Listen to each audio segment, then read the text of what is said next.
Hello everyone, you are welcome to Apex e learning.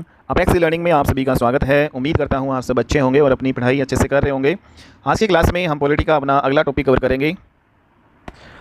और जैसा कि आप जानते हैं कि पिछली क्लास में हम मौलिक अधिकार, हमारे जो फंडामेंटल राइट्स हैं उनको कवर कर रहे थे। ठीक है, तो फंडामेंटल राइट्स जैसे कि आपको पता है आज की डेट में 6 होते हैं। ठीक है, तो फंडामेंटल राइट्स हमारे कौन कौन से होते हैं ये हमने पिछली क्लास में डिस्कस कर लिया था। और जो हमारे फंडामेंटल राइट्स, हमारे मौलिक अधिकार है, वो आर्टिकल नंबर 12 से लेकर जो है आपके 35 तक होते हैं। ठीक है, तो इन सभी आर्टिकल को हम 1 बाय 1 करेंगे। आर्टिकल नंबर 12 है वो पिछली क्लास में आपका कवर हो चुका है। अगर आपने वो पिछली क्लास नहीं देखी है तो आप सबसे पहले पिछली क्लास देखिएगा ताकि आज वाली क्लास से आप अच्छे से कनेक्ट कर पाओ। ठीक है, तो अब हम स्टार्ट करते हैं आर्टिकल नंबर 13 से। तो आप जानते हैं कि जो हमारे मौलिक अधिकार है उन्हीं में आर्टिकल नंबर 13 है वो किससे रिलेटेड है, वो आज की क्लास में हम डिस्कस करते हैं। आर्टिकल नंबर 13 जो है protection of fundamental rights from other law. तो जो फंडामेंटल राइट्स हैं, ठीक है, उनका प्रोटेक्शन करता है दूसरे जो है कानून से, अन्य विधियां या कानून से मौलिक अधिकारों का संरक्षण करता है आर्टिकल नंबर 13।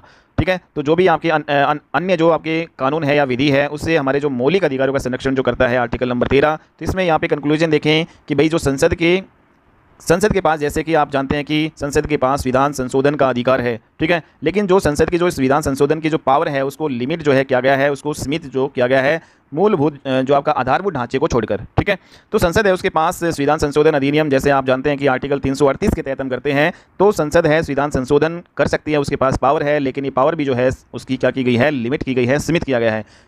सेकंड जो है आपकी जो न्यायपालिका है, दूसरी तरफ जुडिशरी, उसके पास भी क्या पावर होती है, न्यायपालिका के पास होती है न्यायिक समीक्षा, जुडिशियल रिव्यू का अधिकार होता है, जुडिशियल रिव्यू का जो है पावर होता है। ठीक है, तो ये जुडिशियल रिव्यू है वो उसको भी क्या किया गया है, इस पावर को भी सीमित किया गया है, लिमिटेड किया गया है। तो ये जो है आपका है, तो ये सीमित क्यों है भाई, ये सीमित इसलिए है क्योंकि आर्टिकल नंबर जो 31 भी उसमें 9वीं अनुसूची है। ठीक है, आर्टिकल नंबर 31 भी उसमें क्या है, 9वीं अनुसूची, 9th हमारा शेड्यूल आता है। और इसमें ये बोला जाता है कि भाई जो भी कानून इसमें डाल दिया जाएगा वो जुडिशियल रिव्यू के दायरे में नहीं आएगा। ठीक है, तो जुडिशियल रिव्यू के दायरे में कौन सा जो आपके चीज़ें नहीं आएंगी, जो भी चीज़ है वो अगर वो शेड्यूल नंबर 9 में है आर्टिकल 31B के तहत, ठीक है, तो वो जुडिशियल रिव्यू में आपका नहीं आएगा। और दूसरा तरफ आर्टिकल नंबर 111 का क्लोज 3 जो है, इसमें कह रहा है कि भाई कोई भी जो बिल है वो मनी बिल होगा। ठीक है, इसको केवल और केवल जो है लोकसभा का स्पीकर डिसाइड करेगा। ठीक है, कोई भी बिल है वो मनी बिल होगा या नहीं होगा उसको कौन डिसाइड करता है, लोकसभा का स्पीकर डिसाइड करता है। तो ये भी आपका जुडिशियल रिव्यू के दायरे से बाहर है।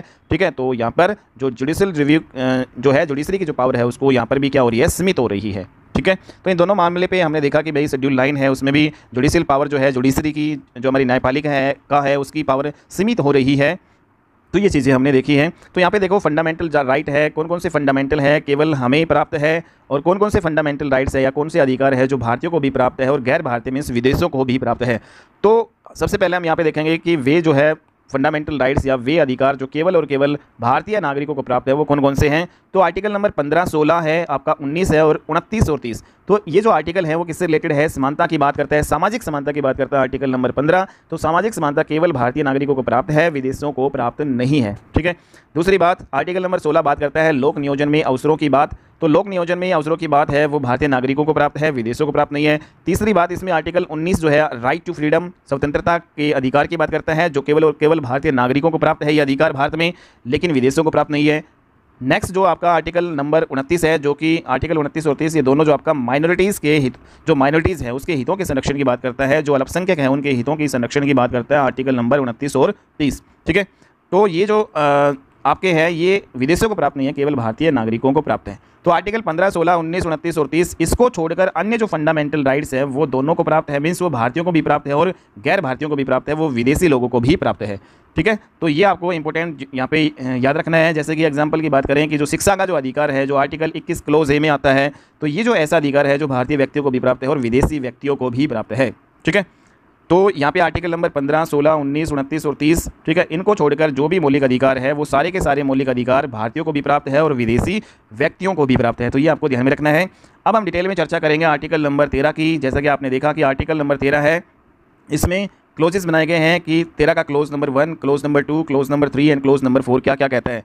13 का क्लोज नंबर 1 जो है बात करता है प्री कॉन्स्टिट्यूशनल लॉ की, मीन्स विधान पूर्व विधियों की बात करता है। इसका मतलब ये है कि जो संविधान से पहले जो भी विधि या कानून बनाए गए हैं वो आपके उनकी बात करता है। तो इसमें जो संविधान बनने से पहले जो भी कानून है, अगर उनसे हमारे फंडामेंटल राइट्स है उनका हनन हो रहा है, उनसे अगर हमारे फंडामेंटल राइट्स, हमारे मौलिक अधिकार प्रभावित हो रहे हैं उस कानून से, तो उस कानून को नल या वॉइड माना जाएगा, उसको खत्म माना जाएगा। ठीक है, तो इसमें ये बात की गई है दूसरा आपका जो आर्टिकल नंबर 13 का क्लोज नंबर 2 है, इसमें पोस्ट कॉन्स्टिट्यूशनल लॉ में संविधान पश्चात विधियों की बात की गई है। मीन्स हमारा जो संविधान बना उसके बाद में जो भी विधि है, जो भी कानून है, अगर उनसे हमारे फंडामेंटल राइट्स प्रभावित होते हैं तो उनको भी नल या वॉइड माना जाएगा, उनको शून्य माना जाएगा, वो जो है कानून अपने आप में वो खत्म माना जाएगा। ठीक है। आर्टिकल नंबर जो 13 है का क्लोज 3, इसमें किसकी बात की गई है? Definition of laws.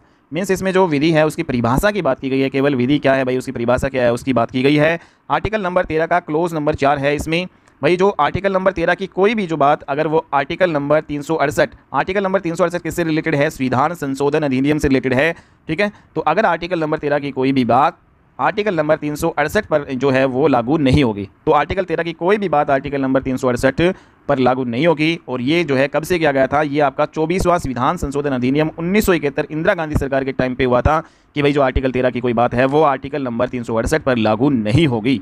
ठीक है। तो ये सारे जो है क्लोजेज आपके बनाए गए थे, मतलब ये आपके आर्टिकल नंबर 13 है उसके जो है 4 क्लोज है, ये सारे हमने देख लिए हैं।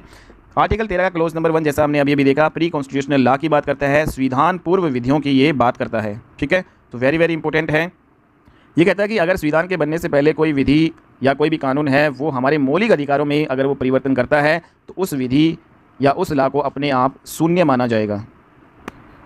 ठीक है। नेक्स्ट अगर हम यहाँ पे देखें कि आर्टिकल 13 का क्लोज नंबर 2 क्या कहता है, तो इसमें पोस्ट कॉन्स्टिट्यूशनल लॉ, संविधान पश्चात जो भी विधियाँ हैं, कानून है, उसकी बात की गई है। ये कहता है कि अगर संविधान बनने के पश्चात कोई भी लॉ है, कोई भी विधि है, वो अगर हमारे मौलिक अधिकारों में कोई परिवर्तन करता है या हमारे मौलिक अधिकारों को वो सीमित करता है वो कानून, तो वो कानून या विधि है वो अपने आप में नल या वॉइड माना जाएगा, या फिर यूँ कहें कि वो शून्य माना जाएगा, खत्म माना जाएगा। ठीक है। नेक्स्ट जो अगर आर्टिकल 13 का क्लोज 3 ये क्या कहता है कि भाई विधि की डेफिनेशन की बात इसमें की गई है कि भाई विधि क्या है इसकी बात की गई है। ठीक है। कानून क्या है, लॉ क्या है, उसकी बात की गई है। तो यहाँ पे हमने देखा कि भाई आर्टिकल नंबर जो 13 का क्लोज नंबर 1 है जो कि आपका प्री कॉन्स्टिट्यूशनल लॉ की बात करता है। ठीक है। संविधान जो है आपका बनने से पहले जो भी कानून है उनकी बात करता है। तो इसको लेकर सुप्रीम कोर्ट में भाई कई तरह के केस आए और कई तरह के जो है सिद्धांत भी आए। ठीक है। और यहाँ पर जो इसको लेकर सुप्रीम कोर्ट ने फिर जाकर 3 सिद्धांत दिए। आर्टिकल नंबर 13 का क्लोज नंबर 1 को लेकर सुप्रीम कोर्ट ने 3 सिद्धांत दिए। पहला जो सिद्धांत दिया डॉक्ट्राइन ऑफ सीवरेबिलिटी मीन्स पृथक्करणता का सिद्धांत दिया। ठीक है। दूसरा इसमें कि भाई जो डॉक्ट्राइन ऑफ इक्लिप्स आच्छादन का सिद्धांत दिया। ठीक है। और तीसरा इसमें डॉक्ट्राइन ऑफ वाइवर मीन्स अधित्याग का सिद्धांत। ये जो 3 सिद्धांत है सुप्रीम कोर्ट ने दिए आर्टिकल नंबर 13 का क्लोज नंबर 1 को लेकर। ठीक है। तो इसमें हम देखते हैं कि भाई 1 बाय 1 डॉक्ट्रिन ऑफ जो है सीवरेबिलिटी को लेकर जो केस आए वो कौन कौन से आए। तो इसमें एक आपका था भाई AK गोपालन case versus state of Madras. दूसरा इसी में केस आया रमेश थापर केस। ठीक है। ये डॉक्ट्राइन ऑफ सीवरेबिलिटी जो केस इसमें इसके अंतर्गत आए। दूसरा जो डॉक्ट्राइन ऑफ इक्लिप्स को लेकर जो केसेस आए आपके आए वो आए state of Gujarat versus Ambika case. ठीक है। और जो डॉक्ट्राइन ऑफ वीवर को लेकर जो केस आए वो आपका बेसेवर वर्सेस इनकम टैक्स कमिश्नर जो ये आपका केस आया, ये आपको ध्यान में रखना है। ठीक है। तो इसमें सबसे पहले हम देखते हैं कि पहला वाला जो डॉक्ट्राइन ऑफ सीवरेबिलिटी मीन्स पृथक्करणता का जो सिद्धांत है उसमें इसमें क्या कहा गया था कि भाई सुप्रीम कोर्ट ने इसके बारे में क्या कहा है, इस सिद्धांत के बारे में क्या कहा वो हम देख लेते हैं। तो डॉक्ट्राइन ऑफ सीवरेबिलिटी या पृथक्करणता का जो सिद्धांत है वो क्या कहा गया है इसमें। तो इसमें भाई जैसा कि हम जानते हैं कि सुप्रीम कोर्ट है उसने बताया कि कोई भी कानून है उसके अंदर क्या होती है, जब भी कोई कानून बनता है तो उसके अंदर सेक्शंस या धाराएं होती हैं। जैसे ये कोई कानून है इसके अंदर ये सेक्शन 1 2 3 4 ये है मीन्स ये धाराएं हैं। जैसे IPC कानून है तो इसमें 23 अध्याय होते हैं। ठीक है। चैप्टर्स होते हैं और उनमें 511 सेक्शंस या धाराएं होती हैं। ठीक है। तो इसमें कहा गया कि भाई मान लीजिए कि भाई किसी भी कानून है, कोई भी जो कानून है, किसी कानून की जो धाराएं हैं, मान लेते हैं कि भाई जैसे धारा नंबर कोई भी कानून है उसकी 2 और 3 है, वो हमारे मौलिक अधिकारों को प्रभावित कर रही है, वो हमारे मौलिक अधिकारों को हमसे वंचित कर रही है। ठीक है। तो केवल जो है ये जो धाराएं हैं आपकी जैसे धारा नंबर 2 और 3 यही हमारे मौलिक अधिकारों को अगर वंचित कर रही है या प्रभावित कर रही है तो ये जो धारा नंबर 2 या 3 है इसी को ही नल या वॉइड या शून्य माना जाएगा। जो पूरे के पूरे जो कानून है उसको हम रद्द नहीं करेंगे, केवल ये धारा नंबर 2 या 3 जो है इसी को ही नल या वॉइड माना जाएगा, शून्य माना जाएगा। ये इसमें कहा गया था भाई। ठीक है।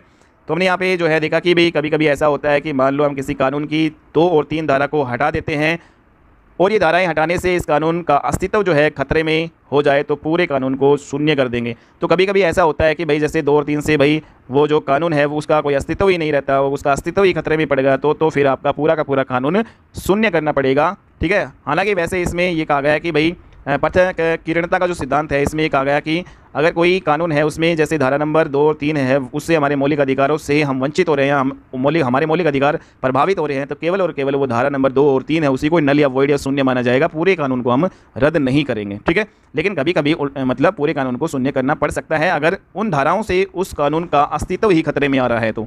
ठीक है, तो ये इसमें कहा गया था। नेक्स्ट जो है हमारा पृथक्करणता का जो सिद्धांत, जैसे कि हमने देखा आर्टिकल नंबर 13 का क्लोज नंबर 1, इसमें हमने देख लिया कि भाई संविधान से पूर्व अगर कोई ऐसी विधि है जो हमारे मौलिक अधिकार, हमारे फंडामेंटल राइट्स में परिवर्तन करती है, अगर उस विधि के कुछ सेक्शंस या कुछ धाराएं ऐसी हैं जो मौलिक अधिकारों को प्रभावित कर रहे हैं तो वही सेक्शंस या धाराएं हटा दिए जाएंगे। इसी को क्या कहते हैं, डॉक्ट्राइन ऑफ सीवरेबिलिटी या पृथक्करणता का सिद्धांत कहते हैं। तो ये सिद्धांत आपको समझ में आ गया होगा क्या होता है। ठीक है, लेकिन इसमें एक आ गया है कि भाई उस सेक्शंस को हटाने से पूरा का पूरा कानून अस्तित्वहीन अगर हो जाए, ठीक है, अगर उसकी कोई वैल्यू ही ना रहे तो हम पूरे के पूरे कानून को भी उसको नल या वॉइड मानेंगे। ठीक है, उस पूरे के पूरे कानून को भी रद्द कर देंगे। तो इसमें ये कहा गया। नेक्स्ट जो आपका सिद्धांत आपका आता है डॉक्ट्राइन ऑफ इक्लिप्स, आच्छादन का सिद्धांत। इसमें क्या है कि भाई आच्छादन का मतलब होता है ढक जाना। ठीक है, आच्छादन का मतलब होता है ढक जाना। इसके अंतर्गत जो ये सिद्धांत क्या कहता है कि भाई अगर किसी कानून का अपना कोई अस्तित्व ही नहीं है और उस कानून को यहाँ पे कहा गया है कि अगर कोई कानून है उसका कोई अपना अस्तित्व है, मतलब कोई कानून अपने आप में एग्जिस्ट करता है और हम उसको यूज़ ही ना करें तो वह कानून अपने आप ही ढक जाता है या फिर अपने आप ही उसका अस्तित्वहीन हो जाएगा। लेकिन भविष्य में अगर उसे हम कभी यूज करना चाहें, उसका प्रयोग करना चाहें तो वो कानून अपने आप एक्टिव हो जाएगा। इसी को हम डॉक्ट्राइन ऑफ इक्लिप्स या आच्छादन का सिद्धांत कहते हैं। ठीक है, तो ये आपको समझ में आ गया होगा। तो इससे रिलेटेड अगर यहाँ पे एग्जाम्पल की बात करें, जैसे आर्टिकल नंबर आपका 104, इसमें हमने देखा कि यहाँ पे 104वां कॉन्स्टिट्यूशनल जो अमेंडमेंट एक्ट जो हमने किया 2020 में जैसे कि आप देखते हैं कि भाई 104वां संविधान संशोधन अधिनियम 2020 में आया। तो इसमें आर्टिकल नंबर 300 जो ये आपका 34 के अंतर्गत, ठीक है, तो लोकसभा और जो आपकी विधानसभा है उसमें जो SC ST है उसको सीटों में रिजर्वेशन दिया जाता है और ये आरक्षण हर 10 साल में बढ़ाया जाता है, यह आपने देखा। ठीक है, तो आपने देखा कि भाई जो 104वां संविधान संशोधन अधिनियम 2020 किया गया, ठीक है, आर्टिकल 334 इसमें आएगा। तो इसके तहत लोकसभा और विधानसभा है उसमें SC ST को रिजर्वेशन दिया गया है भाई, ठीक है, सीटों में, और 10 साल के लिए इसको बढ़ाया गया है। लेकिन पहले क्या होता था कि भाई जो आपका लोकसभा और विधानसभा है उसमें जो आंग्ल भारतीय होते थे तो आंग्ल भारतीयों के सीटों में भी रिजर्वेशन दिया जाता था। ठीक है, और रिजर्वेशन जो दिया जाता था वो आपका बाध्यकारी नहीं है। ठीक है, लेकिन अब की बार में क्या क्या गया भाई 104वां संविधान संशोधन अधिनियम 2020, इसमें भाई लोकसभा में जो 2 आंग्ल भारतीयों को नॉमिनेट किया जाता था राष्ट्रपति के द्वारा, और जो विधानसभा है उसमें एक जो आंग्ल भारतीय जिसको नॉमिनेट करता था राज्यपाल, उसको अब समाप्त कर दिया गया है। केवल और केवल SC और ST को रिजर्वेशन आपका 10 साल के लिए दिया गया है। 10 साल के लिए मतलब 2030 तक जो आपका जो ये एंग्लो इंडियंस है इसको लोकसभा में और एंग्लो इंडियन इनको जो विधानसभा में इनका जो रिजर्वेशन है वो ख़त्म कर दिया गया है। ठीक है, तो इसमें ये दिया गया है। तो यहाँ पे हमने क्या देखा, यहाँ पे हमने देखा कि जो लोकसभा एंड विधानसभा में SC ST के लिए 2020-30 तक रिजर्वेशन बढ़ा दिया गया, बट आंग्ल भारतीय जो है उनके लिए 2020-30 तक जो रिजर्वेशन है ये वो आगे नहीं बढ़ाया गया भाई। ठीक है, तो इसका मतलब ये हुआ कि जब आंग्ल भारतीयों के लिए इस बार हमने रिजर्वेशन नहीं बढ़ाया तो ये अपने आप नल एंड वॉइड हो जाएगा। तो आच्छादन का जो सिद्धांत के अकॉर्डिंग ये क्या हो जाएगा, नल एंड वॉइड, क्योंकि इस संविधान में ये आपका कानून एग्जिस्ट करता था लेकिन हमने यहाँ पे इसका यूज़ ही नहीं किया, तो ये अपने आप में नल एंड वॉइड हो जाएगा, अपने आप ही ये इक्लिप्स मीन्स ढक जाएगा। ठीक है, फिर बाद में भाई जैसे मान लीजिए कि भाई भविष्य में फिर से हम एंग्लो इंडियंस हैं उनको रिजर्वेशन देना चाहें भविष्य में तो ये ला जो है फिर से आपका एक्टिव हो जाएगा। ठीक है, तो ये आपका जो आपका किसका एग्जाम्पल था, आच्छादन का जो सिद्धांत है उसका आपका एग्जाम्पल ये हमने दिया है। ठीक है, तो ये आपको समझ में आ गया होगा आच्छादन का सिद्धांत क्या होता है। तीसरा जो सिद्धांत है आपका वो अधित्याग का सिद्धांत है, डॉक्ट्राइन ऑफ वाइवर का सिद्धांत है। तो इसमें जो केस इंपॉर्टेंट जो आया था बिसावर वर्सेस इनकम टैक्स कमिश्नर जो केस इसमें आया था, और सुप्रीम कोर्ट ने इसमें कहा था कि भाई जो अधित्याग का जो सिद्धांत है तो फंडामेंटल राइट्स को लेकर सुप्रीम कोर्ट ने कहा कि भाई फंडामेंटल राइट का त्याग नहीं किया जा सकता, जो हमारे मौलिक अधिकार है उनका त्याग नहीं किया जा सकता, जबकि अमेरिका में जो कुछ फंडामेंटल राइट्स है, कुछ मौलिक अधिकार है वो त्यागे जा सकते हैं क्योंकि अमेरिका एक डेवलप्ड कंट्री है। ठीक है, तो कोई भारत में मौलिक अधिकारों को अगर त्यागना भी चाहे तो वो नहीं त्याग सकता है। ठीक है, तो यहाँ पे हमने देखा कि अधित्याग का सिद्धांत क्या होता है कि भाई जो फंडामेंटल राइट्स है उसको लेकर सुप्रीम कोर्ट ने कहा कि जो ये फंडामेंटल राइट है, जो हमारे मौलिक अधिकार है उनका त्याग नहीं किया जा सकता। ठीक है, तो ये हमने पढ़ लिया आर्टिकल नंबर 13 का क्लोज नंबर 1 और उससे रिलेटेड 3 सिद्धांत के बारे में हमने पूरा डिस्कस कर लिया है। अब हम देखेंगे आर्टिकल नंबर 13 का क्लोज नंबर 2, ठीक है, जो कि किसकी बात करता है, पोस्ट कॉन्स्टिट्यूशनल लॉ मीन्स संविधान पश्चात विधियों की बात करता है। मीन्स हमारा जब संविधान बना उसके बाद में जो भी आपके कानून बने, ठीक है, उससे रिलेटेड ये आपका कानून ये आर्टिकल बात करता है। तो हमने इसमें देखा कि भाई जो जुडिशरी है उसके पास जैसे कि जुडिशियल रिव्यू न्यायिक समीक्षा का अधिकार होता है, ठीक है, लेकिन ये भी लिमिटेड होती है। तो जुडिशियल रिव्यू जो आपका ये आर्टिकल नंबर 13 का क्लोज नंबर 2 और आर्टिकल नंबर 32 और आर्टिकल नंबर 226, ठीक है, तो इसमें जुडिशियल रिव्यू का अधिकार है। तो कौन कौन से आर्टिकल्स पर जुडिशियल रिव्यू का अधिकार है? आर्टिकल नंबर 13 का close number 2, article 32, article number 226, ठीक है, ये इंपॉर्टेंट है, आपको ध्यान रखना है। तो कार्यपालिका विधायिका की शक्तियों की संवैधानिकता की जांच करना ही न्यायिक समीक्षा कहलाता है। तो न्यायिक समीक्षा क्या कहलाता है भाई? जो कार्यपालिका आपकी एग्जीक्यूटिव है, लेजिस्लेटिव है, ठीक है, उनके जो पावर्स हैं उनकी संवैधानिकता की जांच करना ही क्या कहलाता है? जुडिशियल रिव्यू आपका कहलाता है। नेक्स्ट आर्टिकल नंबर 13 का क्लोज नंबर 3 है, उसमें किसकी बात की गई है? डेफिनेशन ऑफ लॉ की बात की गई है, जो विधि है उसकी परिभाषा की बात की गई है। तो विधि की परिभाषा में भाई क्या बोला गया कि भाई विधि की परिभाषा क्या है?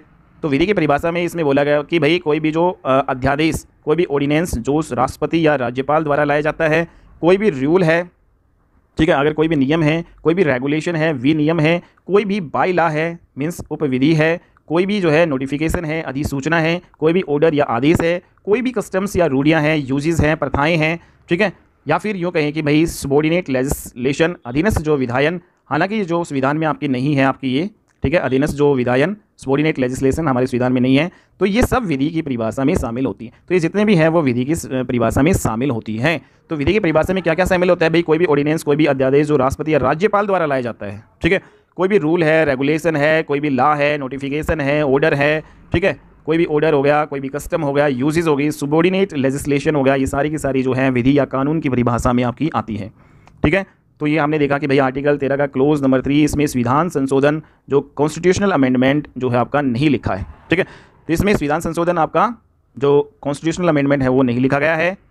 तो विधि की परिभाषा में संविधान संशोधन नहीं लिखा है, इसलिए यह साधारण विधि जो है ऑर्डिनरी लॉ नहीं माना गया, इसको विशेष विधि माना गया है, स्पेसिफिक लॉ, ठीक है। तो हमने देखा विधि की परिभाषा में सारी चीज़ें लिखी थी, लेकिन संविधान संशोधन है वो नहीं लिखा गया था। तो ये आपका जो है संविधान संशोधन विधि की परिभाषा में जो आपका नहीं लिखा गया है, इसलिए ये क्या है? ये एक साधारण विधि है, ऑर्डिनेंस, मतलब ये एक साधारण विधि, सॉरी, यहाँ पे नहीं है, एक विशेष विधि जो है इसको माना जाएगा। किसको? संविधान संशोधन को एक विशेष विधि, एक स्पेसिफिक विधि माना जाता है, विधि की परिभाषा में ये नहीं आता है।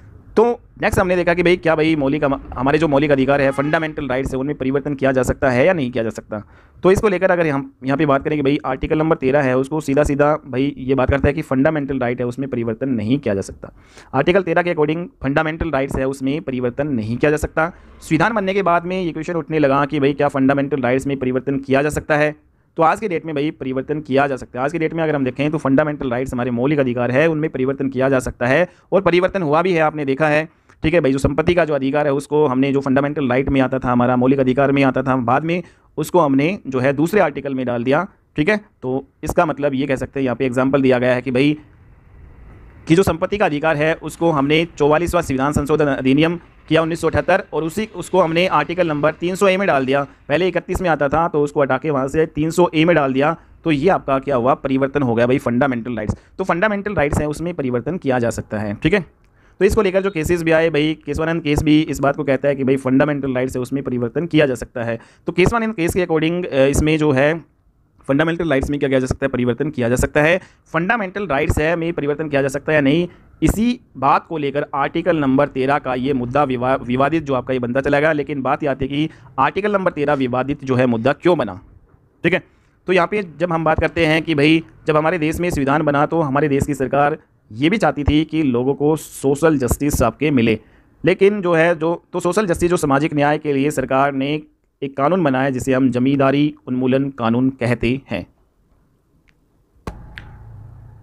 तो यहाँ पे हम देखते हैं कि भाई जो जमींदारी उन्मूलन कानून क्या है। अगर हम इसको देखें तो जमींदारी व्यवस्था है, उसमें जमींदारों के पास ज़मीन होती है, ठीक है। तो वहाँ पर एक जो है सीलिंग कानून आपका ये बना दिया गया और सीलिंग कानून में एक मापन जो है तय किया गया कि भाई इससे ज़्यादा अगर किसी के पास ज़मीन होगी तो उस ज़मींदार की ज़मीन को ले लिया जाएगा और सोशल जस्टिस जो सामाजिक न्याय के लिए वो ज़मीन गरीबों में बांट दी जाएगी, ठीक है। तो ये जमींदारी जो आपकी उन्मूलन जो कानून इसके अकॉर्डिंग ये था। लेकिन जमींदारी उन्मूलन कानून को लेकर फिर बाद में 1951 में जमींदार जो हैं आपके ये सुप्रीम कोर्ट चले जाते हैं और सुप्रीम कोर्ट में जाके वो कहते हैं कि भाई ये लेकिन जमींदारी उन्मूलन कानून को लेकर 1951 में ज़मींदार है वो सुप्रीम कोर्ट चले जाते हैं। सुप्रीम कोर्ट में वो कहते हैं ये गलत है, हमारी ज़मीनों को हमसे छीना जा रहा है और कहीं ना कहीं हमारे मौलिक अधिकारों का शोषण हो रहा है। क्योंकि आर्टिकल नंबर 31 हमें संपत्ति का अधिकार देता है, तो सुप्रीम कोर्ट ने जो है भाई इस बात को जो है सही माना कि भाई जमींदार है वो बिल्कुल सही कह रहे हैं, क्योंकि आर्टिकल नंबर 31 है वो सभी को संपत्ति का अधिकार देता है। ठीक है, तो कहीं ना कहीं जो है शोषण हो रहा है। लेकिन जब हम दूसरी तरफ देखते हैं कि भाई केंद्र में जो सरकार आपकी मजबूत होती है, जब केंद्र में आपकी सरकार मजबूत हो जाती है तो कहीं ना कहीं जो न्यायपालिका है वो कमज़ोर हो जाती है आपकी। ठीक है, तो जैसे हम देखते हैं कि भाई उस टाइम पंडित जवाहरलाल नेहरू की सेंटर में जो पूर्ण बहुमत से सरकार थी, और जो कई स्टेट्स में भी जो है पंडित जवाहरलाल नेहरू की मतलब जो कांग्रेस की सरकार थी, तो कहीं ना कहीं जो न्यायपालिका है वो कमज़ोर उसको पड़ना ही था। तो इस प्रकार जो है अगर हम यहाँ पे देखें कि आर्टिकल नंबर 31 जो है वो संपत्ति का अधिकार देता है। इसका क्लोज नंबर 1 31 का क्लोज नंबर 1 कहता है कि भाई विधि के प्राधिकार के बिना किसी को संपत्ति के अधिकार से वंचित नहीं किया जाएगा। ठीक है, तो ऐसा कहा गया, मीन्स संसद जो है कानून बनाकर जो है ही किसी को संपत्ति के अधिकार से वंचित कर सकती है, वैसे नहीं कर सकती है। तो इस प्रकार जो है जमींदारों की सुप्रीम कोर्ट ने सुनी कि भाई संसद है वो कानून बनाकर ही संपत्ति के अधिकार से जमींदारों को वंचित कर सकती है, वैसे नहीं कर सकती। तो फिर यहाँ पे हम देखते हैं कि भाई आर्टिकल नंबर जो है 31 का क्लोज नंबर 2 संपत्ति के अधिकार से जब भी किसी को वंचित किया जाएगा तो वो ज़मीन सरकार तभी ले सकती है जब वो लोक महत्व मीन्स पब्लिक इंपोर्टेंस का मामला हो। ठीक है, तो आर्टिकल नंबर 31 का क्लोज नंबर 2 आपका ये कहता है। ठीक है, नेक्स्ट यहाँ पे अगर हम देखें कि भाई जो नेहरू सरकार है उन्होंने संपत्ति के अधिकार में बदलाव लाने के लिए फिर बाद में उन्होंने पहला संविधान संशोधन अधिनियम जो है 1951 किया गया, और इस बात से बचने के लिए जो ऊपर बात की गई थी कि भाई जो है संसद कानून बनाकर ही संपत्ति के अधिकार में बदलाव कर सकती है, तो उस बात से बचने के लिए दो जो है आर्टिकल्स, दो जो है अनुच्छेद उसमें ऐड किए गए। ठीक है, पहला संविधान संशोधन अधिनियम करके 1951 में ये होता है। तो इसमें जो है दो सुधार के मतलब दो आर्टिकल क्या जोड़े गए, आर्टिकल नंबर 31 का क्लोज ए और 31 का क्लोज बी। क्लोज ए कहता है कि भाई सामाजिक न्याय और भूमि जो है सुधार से रिलेटेड है, ये आपका सामाजिक न्याय और भूमि सुधार से। दूसरा आपका ये है कि भाई 9वीं अनुसूची एक बना दी गई, और उसमें बोल दिया गया कि भाई जो भूमि सुधार के जितने भी कानून हैं वो 9वीं अनुसूची में डाले जाएंगे, चाहे वो सेंटर के कानून हो या फिर स्टेट के। और फंडामेंटल राइट्स मीन्स मौलिक अधिकार जो के आधार पर इसको कोर्ट में जो है चुनौती नहीं दी जाएगी, मीन्स कोर्ट इस मामले में कोई इंटरफेयर नहीं करेगा। ठीक है, तो ये जो है आपका बना दी गई भाई 9वीं अनुसूची में ये इसको डाल दिया गया आर्टिकल नंबर जो है 31B को, और 9वीं अनुसूची में कहा गया कि भाई भूमि सुधार के जितने भी कानून हैं वो सारे के सारे जो है 9वीं अनुसूची में डाल दिए गए, और फंडामेंटल राइट्स जो है मौलिक अधिकार के आधार पर इनको कोर्ट में जो है चुनौती नहीं दी जाएगी भाई। तो फिर क्या होता है कि जमींदारों ने पहला संविधान संशोधन अधिनियम 1921 को जो है कोर्ट में चुनौती दी। ठीक है, जो ये संविधान संशोधन अधिनियम किया गया था 1951 जो आपका ये है। ठीक है, तो इसमें दो आर्टिकल 31A और 31B जो जोड़े गए थे, इसको जमींदारों ने फिर बाद में चुनौती दी, क्योंकि जो है आर्टिकल नंबर जो 13 जो है इस बात को कहता है कि मौलिक अधिकारों में परिवर्तन नहीं किया जा सकता। आर्टिकल नंबर 13 ये कहता है कि मौलिक अधिकारों में परिवर्तन नहीं किया जा सकता। इसका मतलब जो पहला जो है संविधान संशोधन अधिनियम है वो एक प्रकार से असंवैधानिक है, ये एक प्रकार से गलत है, ऐसा जमींदारों ने कहा। और जो है पहला संविधान संशोधन अधिनियम 1951 को उनको जो है चुनौती दे दी कोर्ट में। ठीक है, आर्टिकल जो है 13 का हवाला देते हुए कि भाई मौलिक अधिकारों में परिवर्तन नहीं किया जा सकता। तो फिर क्या होता है कि भाई इस जो है पहला जो संविधान संशोधन अधिनियम 1951 है, इसको शंकरी प्रसाद केस में जो है चुनौती दी गई। ठीक है, तो शंकरी प्रसाद केस में इसको चुनौती दी गई, और ये आपका 1951 में जो है केस आता है, जहाँ पे सरकार मजबूत होती है, जैसे कि हमने पहले डिस्कस किया, वहाँ पे न्यायपालिका कहीं ना कहीं जो है कमज़ोर पड़ जाती है। तो इस केस में जो है न्यायपालिका ने सरकार के फेवर में ही बाद में डिसीजन दिया, क्योंकि जो है सेंटर में जो है सरकार मजबूत थी, तो न्यायपालिका को तो कहीं ना कहीं कमज़ोर पड़ना ही था, और फिर जो है सरकार के फेवर में ही ये डिसीजन आता है। शंकरी प्रसाद केस 1951 में जो हुआ तो इस केस में ये बोला गया कि भाई जो संविधान संशोधन जो विधि है मीन्स ऑर्डिनरी जो लॉ नहीं है, संविधान संशोधन जो है ना एक प्रकार से ऑर्डिनरी लॉ नहीं है, एक सामान्य विधि नहीं है। मीन्स संविधान जो संशोधन है ना तो कोई अध्यादेश है संविधान संशोधन, और संविधान जो संशोधन किया गया है वो ना ही कोई नियम है, ना ही कोई विनियम है, यह एक रूप से विशेष विधि है, एक स्पेशल लॉ बताया गया भाई। संविधान संशोधन क्या है, एक विशेष विधि है, एक स्पेशल जो है लॉ है। तो इस विशेष विधि के द्वारा फंडामेंटल राइट्स जो आपके मौलिक अधिकार है उसमें परिवर्तन किया जा सकता है। ठीक है, तो जमींदारों ने हवाला दिया आर्टिकल 13 के अकॉर्डिंग कि भाई फंडामेंटल राइट में जो है परिवर्तन नहीं किया जा सकता है। तो यहाँ पे जो संविधान संशोधन हुआ तो कोर्ट ने कहा कि भाई कोर्ट ने जो है सेंटर के जो सेंटर की जो सरकार थी उसी के फेवर में ही रिजल्ट दिया कि और बोला कि भाई जो संविधान संशोधन है वो ना तो कोई सामान्य विधि है, ना ही जो है संविधान संशोधन कोई अध्यादेश है, ना ही नियम है, ना विनियम है। यह तो जो है संविधान संशोधन एक विशेष विधि, एक स्पेशल लॉ है, तो विशेष विधि के द्वारा फंडामेंटल राइट्स में जो है परिवर्तन किया जा सकता है। इसका मतलब ये हुआ कि भाई संसद को संशोधन करके मौलिक अधिकारों में परिवर्तन करने का अधिकार दे दिया गया। ठीक है, तो संसद है उसको संशोधन करके मौलिक अधिकारों में परिवर्तन करने का यहाँ पे अधिकार मिल जाता है। तो मतलब ठीक है, इसके अकॉर्डिंग अब जो संशोधन करके संविधान संशोधन करके मौलिक अधिकारों को परिवर्तन किया जा सकता था। ठीक है, तो इसमें आपका जो नेक्स्ट आता है सज्जन सिंह वाद 1965 में जो आता है सज्जन सिंह केस, और ये केस भी जो भूमि सुधार जो है को लेकर आया गया था। तो सज्जन सिंह केस है वो भी भूमि सुधार जो है को लेकर आया था। तो इसमें क्या हुआ वो हम देखते हैं। तो भूमि सुधार जो है कानून, जो पहला संविधान संशोधन अधिनियम जो 1951 में किया गया, को फिर से कोर्ट में चुनौती दी गई भाई। ठीक है, तो जो पहला जो संविधान संशोधन अधिनियम है 1951 में जो किया गया, भूमि सुधार कानून जिसे हम कहते हैं, तो इसको कोर्ट में जो है चुनौती दी गई। तो सज्जन सिंह केस ने वही बताया जो शंकरी प्रसाद केस ने डिसीजन दिया था। ठीक है, तो ऊपर जो शंकरी प्रसाद केस ने जो डिसीजन दिया था वही जो है सज्जन सिंह केस में भी बताया गया कि भाई जो संविधान संशोधन जो है वो एक सामान्य विधि नहीं है, यह एक विशेष विधि है, और विशेष विधि में जो है विशेष विधि के आधार पर जो आपके फंडामेंटल राइट्स है, मौलिक अधिकार है, उनमें परिवर्तन किया जा सकता है। तो इस प्रकार से जो संविधान संशोधन के द्वारा फंडामेंटल राइट्स, मौलिक अधिकारों में परिवर्तन किया जा सकता है। तो यहाँ पे सज्जन सिंह केस में भी यही बात दोहराई गई। ठीक है, तो इस प्रकार से जो constitutional amendment is not a ordinary law, therefore fundamental right जो है कैन अमेंडेबल। ठीक है, तो ये कहा गया इस सज्जन सिंह केस में। लेकिन जब हम यहाँ पे देखते हैं कि भाई आर्टिकल नंबर 13 और आर्टिकल नंबर 368 को लेकर विवाद पैदा हो गया। ठीक है, तो इन दोनों को जो है लेकर विवाद पैदा हो गया। 13 में कहा गया कि भाई जो मौलिक अधिकारों में परिवर्तन ही नहीं किया जा सकता, तो एक प्रकार से यहाँ पे विवाद उत्पन्न हो गया। तो आर्टिकल 13 में ये कहा गया कि मौलिक अधिकारों में परिवर्तन नहीं किया जा सकता। आर्टिकल 368 में कहा गया इसमें संशोधन की बात लिखी गई है भाई। ठीक है, तो दूसरा मुद्दा जो है विधायिका और न्यायपालिका के बीच में एक प्रकार से यहाँ पे द्वंद्व हो गया। जो विधायिका है और न्यायपालिका के बीच में क्या हो गया, एक प्रकार से द्वंद्व हो जाता है। तो 17वां जो है संविधान संशोधन अधिनियम जो कि आपका 1965 की अगर हम यहाँ पे बात करें, तो 17वां संविधान संशोधन अधिनियम 1965 जो कि पंजाब में भूमि सुधार को लेकर एक प्रकार से एक कानून बनाया गया था। तो 17वां संविधान संशोधन अधिनियम 1965 पंजाब में भूमि सुधार को लेकर कानून था, ये जो एक सीलिंग कानून जो है आ रहे थे भूमि सुधार कानून को लेकर कि भाई एक निश्चित पैमाना तैयार कर दिया जाए जिससे ज़्यादा ज़मीन जमींदारों के पास नहीं हो सकती। ठीक है, तो इसमें एक निश्चित पैमाना बनाया कि भाई ज़्यादा ज़मीन है वो जमींदारों के पास नहीं हो सकती। तो 17वां संविधान संशोधन को लेकर कोर्ट में जो है चुनौती दी गई, और इसको लेकर जो है फिर बाद में गोकलनाथ केस वर्सेस पंजाब राज्य केस आया। 1967 का ये आपका केस था। ठीक है, तो 1967 का में जो आपका ये आया गोकलनाथ जो है केस वर्सेस जो है पंजाब राज्य स्टेट 1967 में।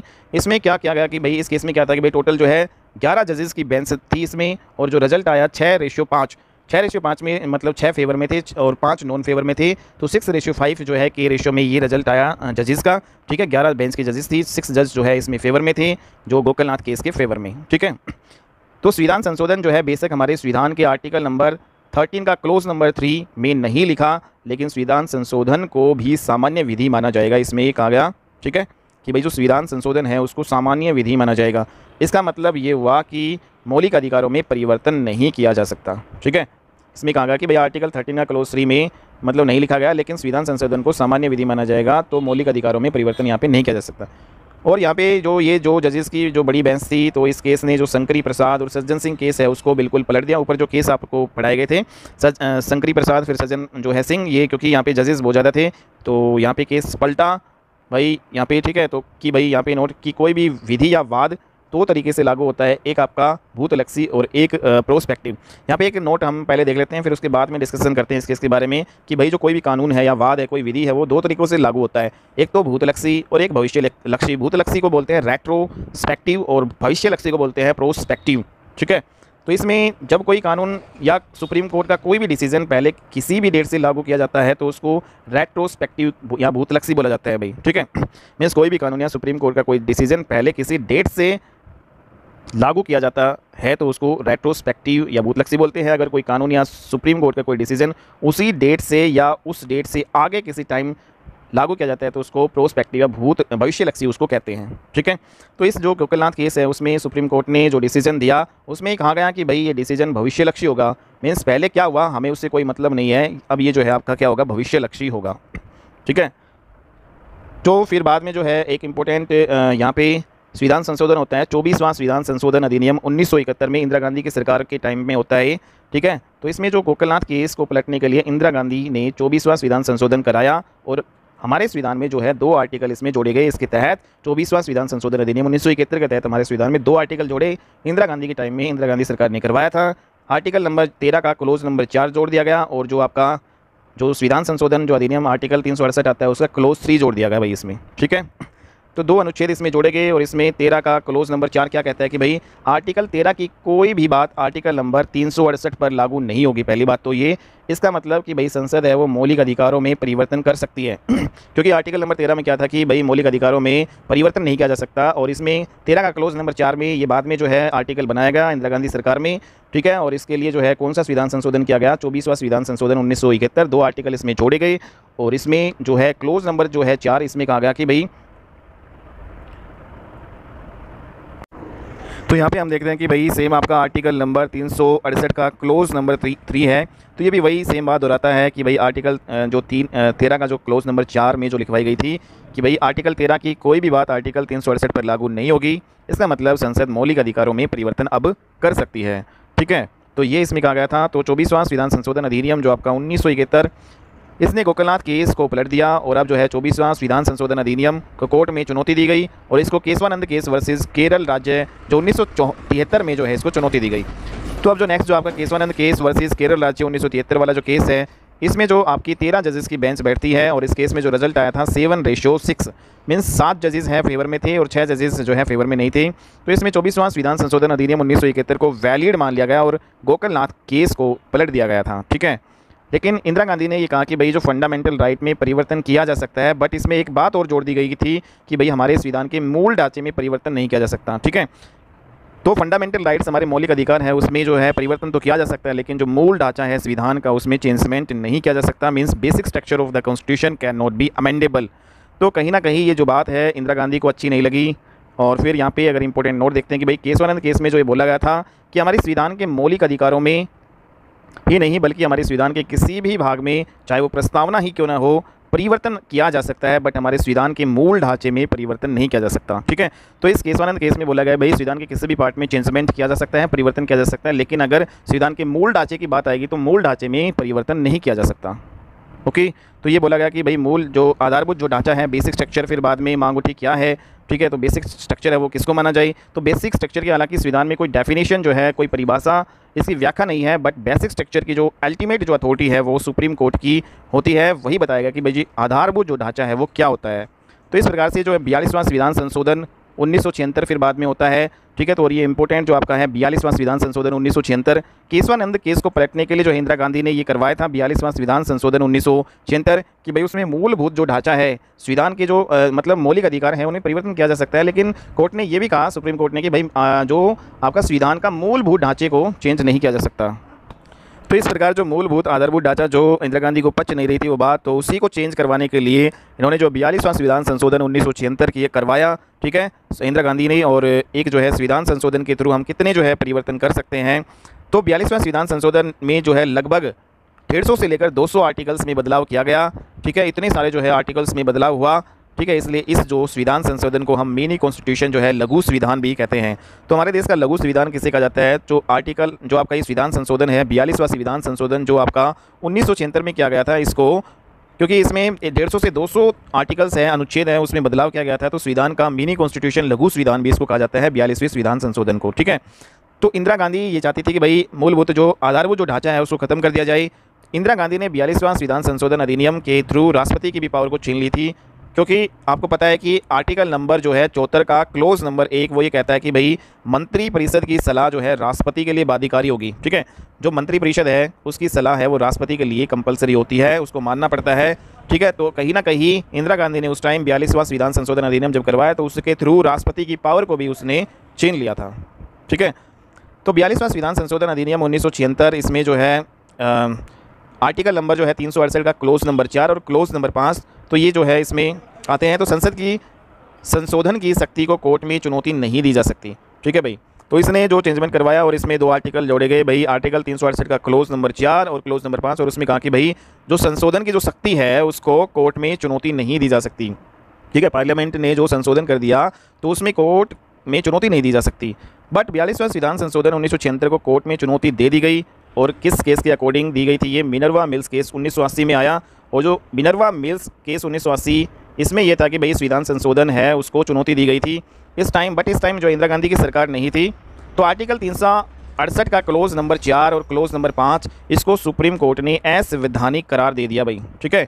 अनकॉन्स्टिट्यूशनल, असंवैधानिक करार दे दिया। साथ में इसमें कहा गया कि जो जुडिशियल रिव्यू है, जो न्यायिक पुनर्वालोकन है, उसको आधारभूत ढांचा मान लिया गया और इसमें कोई परिवर्तन नहीं किया जा सकता।